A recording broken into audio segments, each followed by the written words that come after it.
ಅಸ್ಸಲಾಮು ಅಲೈಕುಂ. ನನ್ನ ಗಂಡನಿಗೆ ಇಂತಹ ಪತ್ರವನ್ನು ಏಕೆ ಬರೆದೆ ಎಂದು 2 ದಿನಗಳ ಹಿಂದೆಯವರೆಗೆ ನಾನು ನಿಮ್ಮನ್ನು ಖುದ್ದಾಗಿ ಭೇಟಿಯಾದ ಕಾರಣದಿಂದ ನೀವು ಪ್ರಶ್ನಿಸಬಹುದು. ಇದುವರೆಗೆ ಅಣ್ಣ ಎಂದು ಪ್ರೀತಿಯಿಂದ ಕರೆದಿದ್ದ ನನ್ನ ಧ್ವನಿಯು ನಮ್ಮ ನಡುವೆ ನೀವು ಎಂಬ ದೂರದ ಪದವಾಗಿ ಹೇಗೆ ಬದಲಾಯಿತು ಎಂದು ನೀವು ಯೋಚಿಸಬಹುದು.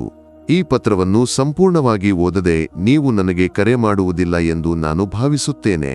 2 ದಿನಗಳ ಹಿಂದೆ ನಾನು ನನ್ನ ಮನೆಗೆ 2 ದಿನ ಉಳಿಯಲು ಹೋಗುತ್ತೇನೆ ಎಂದು ಹೇಳಿದಾಗ ಯಾವುದೇ ಆಕ್ಷೇಪಣೆ ಇಲ್ಲದೆ, ಅದಕ್ಕೇನು ನಾನೇ ನಿನ್ನನ್ನು ಕರೆದುಕೊಂಡು ಹೋಗುತ್ತೇನೆ ಎಂದು ಹೇಳಿ ನನ್ನನ್ನು ಮನೆಯಲ್ಲಿ ಬಿಟ್ಟು ಹೋಗುವಾಗ ನಿಮ್ಮ ಕಣ್ಣುಗಳಲ್ಲಿ ಒಂದು ಹೊಳಪನ್ನು ನಾನು ಕಾಣಬಹುದಾಗಿತ್ತು. ಆ ಕ್ಷಣದಲ್ಲಿ ನನ್ನ ಕಣ್ಣುಗಳಲ್ಲಿ ತುಂಬಿದ್ದ ಕಣ್ಣೀರನ್ನು ನೀವು ಗಮನಿಸಲಿಲ್ಲ. ನನ್ನ ಹೃದಯದ ಗಡಿಬೇಡಿಯನ್ನು ಕೇಳಲು ನಿಮಗೆ ಯಾವುದೇ ಮಾರ್ಗವಿರಲಿಲ್ಲ. ನನ್ನ ಎದೆಯಲ್ಲಿ ಉರಿಯುತ್ತಿದ್ದ ಬೆಂಕಿಯನ್ನು ಎಷ್ಟೋ ಬಾರಿ ನೀವು ಆರಿಸಬಹುದಾಗಿತ್ತು, ಆದರೆ ನೀವು ಯಾವುದೇ ಪ್ರಯತ್ನವನ್ನು ಮಾಡಲಿಲ್ಲ. ನಿಮ್ಮ ಮುಖವನ್ನು ನೋಡಿಕೊಂಡು ಇದನ್ನೆಲ್ಲ ಮಾತನಾಡಲು ಭಯವಿರುವುದರಿಂದ ಈ ಪತ್ರವನ್ನು ಬರೆಯುತ್ತಿಲ್ಲ. ಒಬ್ಬ ಗಂಡನನ್ನು ಜೀವಕ್ಕಿಂತ ಹೆಚ್ಚಾಗಿ ಪ್ರೀತಿಸಿದ ಒಬ್ಬ ಹೆಂಡತಿಗೆ ಇಂತಹ ವಿಷಯಗಳನ್ನು ಮುಖಾಮುಖಿಯಾಗಿ ಕೇಳಲು ಮನಸ್ಸು ಅನುಮತಿಸುವುದಿಲ್ಲ. ಅದಕ್ಕಾಗಿಯೇ ಈ ಪತ್ರವನ್ನು ತುಂಬಾ ಉದ್ದವಾಗಿ ಬರೆಯದೆ ಸಂಕ್ಷಿಪ್ತವಾಗಿರಿಸಿದ್ದೇನೆ. ಅಣ್ಣ ಇನ್ನೂ ಹೀಗೆಯೇ ಕರೆಯಲಿ ಈ ಮೂರ್ಖ ಹೆಣ್ಣು. ನೀವು ಎಂದು ಬರೆಯುವಾಗ ನನ್ನ ಹೃದಯದಲ್ಲಿ ಒಂದು ಮುಳ್ಳು ಚುಚ್ಚಿದಂತೆ ಭಾಸವಾಗುತ್ತದೆ. ಕಳೆದ 4 ತಿಂಗಳಿನಿಂದ ನಿಮ್ಮ ಬೀಜವನ್ನು ನನ್ನ ಗರ್ಭದಲ್ಲಿ ಹೊತ್ತುಕೊಂಡಿರುವ ರೀತಿಯಂತೆ. ಆದ್ದರಿಂದಲೇ ಕೇವಲ ಆ ಕಾರಣದಿಂದಲೇ ನಾನು ಇನ್ನೂ ಅಣ್ಣ ಎಂದೇ ಕರೆಯುತ್ತಿದ್ದೇನೆ. ತದನಂತರವಾಗಿಯೇ ನಿಮ್ಮ ಫೋನ್ನಲ್ಲಿ ಬಂದ ಆ ಸಂದೇಶವನ್ನು ನಾನು ಓದಿದೆ. ಇಂದಿನವರೆಗೆ ನಿಮ್ಮ ವೈಯಕ್ತಿಕ ವಿಷಯಗಳಲ್ಲಿ ನಾನು ಎಂದಿಗೂ ಕಣ್ಣು ಅಥವಾ ಗಮನವನ್ನು ಹಾಕಿರಲಿಲ್ಲ, ಏಕೆಂದರೆ ನಿಮ್ಮ ಮೇಲಿನ ನನ್ನ ಅಪಾರ ವಿಶ್ವಾಸವೇ ಅದಕ್ಕೆ ಕಾರಣವಾಗಿತ್ತು. ವಿವಾಹವಾಗಿ 4 ವರ್ಷಗಳ ನಂತರವೇ ನಾನು ಗರ್ಭಿಣಿಯಾದೆ. ನಾವು ಎಷ್ಟು ಕನಸುಗಳನ್ನು ಕಂಡಿದ್ದೆವು ಅಣ್ಣ, ನಮಗೊಬ್ಬ ದೇವತೆಯಂತಹ ಹೆಣ್ಣು ಮಗು ಬೇಕೆಂದು. 2 ಬಾರಿ ಗರ್ಭಸ್ಥಾಪನೆ ವಿಫಲವಾಗಿ ಆ 2 ಜೀವಗಳು ನಮಗೆ ಸಿಗದೆ ಹೋದವು.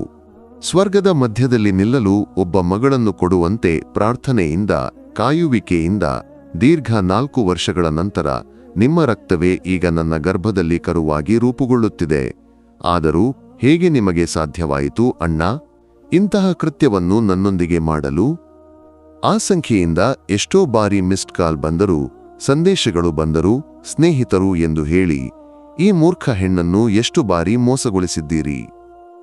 ರಾತ್ರಿಯ ವೇಳೆಯಲ್ಲಿ ನಮ್ಮ ಮಾಳಿಗೆಯಲ್ಲಿ ದೀರ್ಘಕಾಲ ನಿಂತು ಕಂಪನಿಯ ಕೆಲಸದ ಕರೆ ಎಂದು ಹೇಳಿ ನನಗೆ ತಿಳಿಯದಂತೆ ಆ ಸಂಖ್ಯೆಗೆ ಎಷ್ಟು ಬಾರಿ ಮಾತನಾಡಿದ್ದೀರಿ. ಆ ದಿನ ಆ ಸಂದೇಶವನ್ನು ಓದಿದಾಗ ನನ್ನ ಆತ್ಮವು ಎಷ್ಟು ಯಾತನೆಯಲ್ಲಿ ಕುಗ್ಗಿತು ಎಂದು ಗೊತ್ತೇ? ನನ್ನ ಹೃದಯದಿಂದ ಒಂದು ಗುಂಡು ಉಗುಳಲಾಗದೆ ಎಷ್ಟು ಸಮಯ ಭಾವನೆಯಿಲ್ಲದೆ ಕಣ್ಣೀರು ಸುರಿಸುತ್ತಾ ನಿಂತಿದ್ದೆ ಎಂದು ಗೊತ್ತೇ?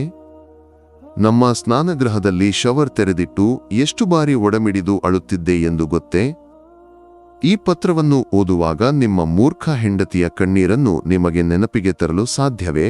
ಎಷ್ಟು ಅವಮಾನಕರ ಪದಗಳು, ವಿಷಯಗಳನ್ನು ವರ್ಷಗಳಿಂದ ನೀವು ಮತ್ತು ಆ ಹೆಂಗಸು ಮಾತನಾಡಿಕೊಂಡಿದ್ದೀರಿ.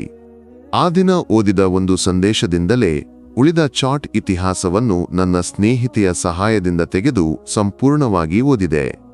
ಅವಳಿಗೆ ಹೇಗೆ ತೆಗೆಯಬೇಕೆಂದು ಕೇಳುವಾಗ ಯಾರಿಗೆ ಎಂಬ ಪ್ರಶ್ನೆಗೆ ನನ್ನ ಕುಟುಂಬದಲ್ಲಿ ಒಬ್ಬ ಕಾಯುವ ಹೆಂಗಸಿಗೆ ಎಂದು ಮಾತ್ರ ಹೇಳಿದೆ. ನನ್ನ ಅಣ್ಣನ ಬಗ್ಗೆ ಅವಳ ಬಳಿ ತಪ್ಪಾಗಿ ಏಕೆ ಮಾತನಾಡಲಿ? ನಿಮ್ಮ ಒಳ್ಳೆಯ ಗುಣಗಳ ಬಗ್ಗೆ ಎಷ್ಟು ಬಾರಿ ಅವಳ ಬಳಿ ಹೆಮ್ಮೆಯಿಂದ ಮಾತನಾಡಿದ್ದೇನೆ. ಇಷ್ಟೊಂದು ಪ್ರೀತಿಯ ಗಂಡ ಸಿಕ್ಕ, ನಿನ್ನನ್ನು ಕಂಡರೆ ಅಸೂಯೆಯಾಗುತ್ತದೆ ಎಂದು ಅವಳು ಎಷ್ಟು ಬಾರಿ ಹೇಳಿದ್ದಾಳೆ. ಆದರೆ ಇಂತಹ ಕ್ಷಣಕ್ಕೆ ನನ್ನ ಭಾಗ್ಯವು ನನ್ನನ್ನು ಕರೆತರುತ್ತದೆ ಎಂದು ನಾನು ಎಂದಿಗೂ ತಿಳಿದಿರಲಿಲ್ಲ. ಈಗ ನಾನು ಬಯಸುತ್ತೇನೆ, ಅಣ್ಣ ತುಂಬಾ ಪ್ರೀತಿಯಿಲ್ಲದಿದ್ದರೂ, ಕಠಿಣವಾಗಿದ್ದರೂ ತನ್ನ ಹೆಂಡತಿಯನ್ನು ಮೋಸಗೊಳಿಸದ ಒಬ್ಬ ಗಂಡ ಸಾಕೆಂದು. ಈಗ ನಿಮ್ಮ ಬಳಿ ಒಂದು ಪ್ರಶ್ನೆ ಕೇಳಬೇಕೆನಿಸುತ್ತದೆ. ನೀವು ಕೊಟ್ಟ ಪ್ರತಿಯೊಂದು ಮುತ್ತಿನಲ್ಲೂ ಆಕೆಯ ನೆನಪುಗಳೇ ಮೇಲುಗೈ ಸಾಧಿಸಿದ್ದವೇ? ನನ್ನೊಂದಿಗೆ ಹಾಸಿಗೆಯಲ್ಲಿ ಇರುವಾಗಲೂ ನಿಮ್ಮ ಮನಸ್ಸಿನಲ್ಲಿ ಆಕೆಯೇ ಇದ್ದಳೆ? ಆ ಹೆಂಗಸಿಗೆ ನನ್ನನ್ನು ಎಷ್ಟು ಕೆಟ್ಟದಾಗಿ ಪರಿಚಯಿಸಿದ್ದೀರಿ. ಹಾಸಿಗೆ ಹಾಸಿ, ಊಟ ತಯಾರಿಸಿ, ವಯಸ್ಸಾದ ಅಮ್ಮನನ್ನು ಅಪ್ಪನನ್ನು ಸ್ವಂತ ತಂದೆ ತಾಯಿಯಂತೆ ಪ್ರೀತಿಯಿಂದ ಕಾಣುವ 5 ಔನ್ಸ್ ಚಿನ್ನಕ್ಕೆ ಕೊಂಡುಕೊಂಡ ಒಬ್ಬ ಕೆಲಸದಾಳು. ನಮ್ಮ ನಡುವೆ ಯಾವುದೇ ಪ್ರೀತಿಯಿಲ್ಲ ಎಂದು ಎಷ್ಟು ಸುಲಭವಾಗಿ ಆಕೆಯನ್ನು ಸಂತೋಷಪಡಿಸಲು ನನ್ನ ಬಗ್ಗೆ ಬರೆದು ಕಳುಹಿಸಿದ್ದೀರಿ. ಆ 4 ಸಾಲುಗಳು ಈಗಲೂ ನನ್ನ ಗಂಟಲಲ್ಲಿ ತಡೆಯಾಗಿ ನಿಂತಿವೆ. ಅಣ್ಣ, ನಮ್ಮ ಧರ್ಮದಲ್ಲಿ ಆತ್ಮಹತ್ಯೆಯನ್ನು ನಿಷೇಧಿಸಿರದಿದ್ದರೆ ಆ ದಿನವೇ ನಾನು ನನ್ನನ್ನು ಮುಗಿಸಿಕೊಂಡಿರುತ್ತಿದ್ದೆ. ನನ್ನ ಬದಲಿಗೆ ನಿಮ್ಮನ್ನು ಈ ಸ್ಥಿತಿಯಲ್ಲಿ ಯೋಚಿಸಿಕೊಳ್ಳಲು ಸಾಧ್ಯವೇ? ನಾನೇ ಇದ್ದು ಇಂತಹ ಪ್ರತಿಯೊಂದು ಸಂದೇಶವನ್ನು, ಪದಗಳನ್ನು ಬೇರೊಬ್ಬ ಗಂಡಸಿಗೆ ಕಳುಹಿಸಿದ್ದರೆ ನೀವು ಅದನ್ನು ಓದಿದರೆ? ಇಲ್ಲ ಅಣ್ಣ, ನಿಮಗೆ ಅದು ಸಾಧ್ಯವಿಲ್ಲ. ಈ ಮೂರ್ಖ ಹೆಣ್ಣಿಗೆ ಮಾತ್ರ ಇಂತಹ ಸಾಲುಗಳನ್ನು ಓದಿದ ನಂತರವೂ ನಿಮ್ಮ ಹೆಣ್ಣಾಗಿ ಮುಂದುವರಿಯಲು ನಿರ್ಧರಿಸಲು ಸಾಧ್ಯ. ವಿವಾಹದ ನಂತರ ಸ್ನೇಹಿತರನ್ನು, ಸ್ನೇಹಿತೆಯರನ್ನು ತಪ್ಪಿಸಬೇಕೆಂಬ ಕೀಳುನೀತಿಯನ್ನು ಈ ಮೂರ್ಖ ಹೆಣ್ಣು ಎಂದಿಗೂ ನಿಮಗೆ ಹೇಳಿರಲಿಲ್ಲ. ಅವರೊಂದಿಗೆ ಹಳೆಯ ಸ್ನೇಹವೂ ಪ್ರೀತಿಯೂ ಇರಬೇಕೆಂದೇ ಹೆಂಡತಿಯಾಗಿ ನನ್ನ ಅಭಿಪ್ರಾಯವಿತ್ತು. ಕೇವಲ +2 ಮಾತ್ರ ಓದಿದ ನನಗೆ ಡಿಗ್ರಿ ಮುಗಿಸಿದ ನಿಮ್ಮ ಸ್ವಾತಂತ್ರ್ಯವನ್ನು ಕಿತ್ತುಕೊಳ್ಳಲು ಇಚ್ಛಿಸಿರಲಿಲ್ಲ. ಆದರೆ ಇದು ಸ್ನೇಹವೇ ಅಲ್ಲವೇ? ಅಣ್ಣ, ಕೇವಲ ಕಾಮವು, ಭಾವನಾತ್ಮಕ ತೃಪ್ತಿಯು ಮಾತ್ರವೇ. ಹೆಂಡತಿ ಇದ್ದರೂ ಬೇರೊಬ್ಬ ಹೆಂಗಸಿನೊಂದಿಗೆ ಇವೆಲ್ಲವನ್ನೂ ಹಂಚಿಕೊಳ್ಳುವ ನಿಮ್ಮನ್ನು ನಾನು ಹೇಗೆ ಕರೆಯಲಿ?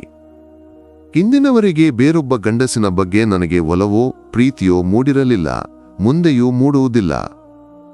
ಆದರೆ ನಿಮ್ಮ ಈ ನೀತಿಗೆ ನೀತಿಹೀನತೆ ಎಂದು ಕರೆದರೆ ಅದು ಕಡಿಮೆಯೇ ಆಗಿರುತ್ತದೆ ಅಲ್ಲವೇ? ಕಾಲೇಜು ದಿನಗಳಲ್ಲಿ ಇಂತಹ ವಿಷಯಗಳು ನಡೆದಿದ್ದರೆ, ವಿವಾಹಕ್ಕೂ ಮುನ್ನ ನಡೆದಿದ್ದರೆ ಒಪ್ಪಿಕೊಳ್ಳಬಹುದಿತ್ತು. ಆದರೆ ಇದು ಹಾಗೇನಾ ಅಣ್ಣ? ನನ್ನನ್ನು ಮನೆಯಲ್ಲಿ ಬಿಟ್ಟು ಹಿಂತಿರುಗಿ ಹೋಗುವಾಗ ಆಕೆಯೊಂದಿಗೆ ಮಾತನಾಡಲು ನಿಮ್ಮ ಆತುರವನ್ನು ನನಗೆ ಗೊತ್ತು. ನನ್ನ ಜಗತ್ತು ನೀವು, ನಿಮ್ಮ ಮನೆ, ನಮ್ಮ ಮಗು, ನಿಮ್ಮ ಮತ್ತು ನನ್ನ ಕುಟುಂಬದವರು ಮಾತ್ರ. ಆದರೆ ನಿಮ್ಮ ಜಗತ್ತಿನಲ್ಲಿ ನಾನಿಲ್ಲ ಎಂಬುದನ್ನು ತಿಳಿಯಲು ನಾನು ತುಂಬಾ ತಡವಾಯಿತು. ನನ್ನ ಅಮ್ಮನ ಬಳಿ ಇದನ್ನೆಲ್ಲ ಹೇಳಿಕೊಂಡು ಅವರನ್ನು ತಬ್ಬಿಕೊಂಡು ಅಳಬೇಕೆಂಬ ಆಸೆಯಿದೆ, ಆದರೆ ಮಾಡಿಲ್ಲ. ಇದು ನನ್ನೊಳಗೆಯೇ ಮುಗಿಯಲಿ. ಬೇರೊಬ್ಬ ಹೆಂಗಸಿನ ಹೃದಯವು ಇಂತಹ ರೀತಿಯಲ್ಲಿ ಒಡೆದಿರಲಿ. ನಾಳೆ ನಮಗೊಬ್ಬ ಮಗು ಜನಿಸಿದಾಗ ಆ ಜೀವವನ್ನು ಮೊದಲು ಮುಟ್ಟುವವರು ನೀವಾಗಬಾರದೆಂದು ಈಗ ನಾನು ಬಯಸುತ್ತೇನೆ. ಸಾಧ್ಯವಾದರೆ ಈ ಪತ್ರವನ್ನು ಓದಿದ ನಂತರ ನನಗೆ ಕರೆ ಮಾಡುವ ಮುನ್ನ ನಿಮ್ಮ ಪ್ರೇಯಸಿಗೆ ಕರೆ ಮಾಡಿ. ಆಗ ಆಕೆಯ ಬಳಿ ಒಂದೇ ಒಂದು ಪ್ರಶ್ನೆ ಕೇಳಿ. ನನಗೆ ಬದಲಾಗಿ ಆಕೆಗೆ ಇಂತಹ ಸ್ಥಿತಿಯು ಬಂದರೆ ಆಕೆ ಏನು ಮಾಡುತ್ತಾಳೆ? ಆಕೆಗೂ ಒಬ್ಬ ಗಂಡನಿದ್ದಾನೆ ಅಲ್ಲವೇ? ನನ್ನಂತೆ ಮೋಸಗೊಂಗಿದ ಗಂಡ, ಈ ವಿಷಯವನ್ನು ತಿಳಿಯದ ಆಕೆಯ ಮಕ್ಕಳ ಬಳಿ ಈ ಸ್ಥಿತಿಯಲ್ಲಿ ಆಕೆ ಏನು ಹೇಳುತ್ತಾಳೆ?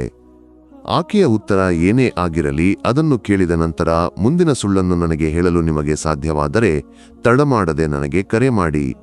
ನೀವು ಹೇಳಲಿರುವ ಮುಂದಿನ ಸುಳ್ಳನ್ನು ನಾನು ನಂಬಿಬಿಟ್ಟೆ ಎಂದು ನೀವು ಭಾವಿಸಬಹುದು. ಅಥವಾ ಆಕೆಯ ಉತ್ತರವನ್ನು ಕೇಳಿದ ನಂತರ ನಿಮ್ಮ ಮನಸ್ಸು ಗಾಯಗೊಂಡರೆ ನನಗೆ ಕರೆ ಮಾಡಬೇಡಿ. ಇನ್ನು ಮುಂದೆ ಈ ತಪ್ಪನ್ನು ನನ್ನ ಅಣ್ಣ ಮತ್ತೆ ಮಾಡುವುದಿಲ್ಲ ಎಂಬ ನಂಬಿಕೆಯಲ್ಲಿ ಹಳೆಯ ನಿಮ್ಮ ಮೂರ್ಖ ಹೆಂಡತಿಯಾಗಿ ನಾನು ಮರಳಿ ಬರುತ್ತೇನೆ. ನಿಮ್ಮನ್ನು ಮಾತ್ರ ನಂಬಿ ಮೋಸಗೊಂಗಿದ ನಿಮ್ಮ ಮಾತ್ರ ಮೂರ್ಖ ಹೆಂಡತಿ.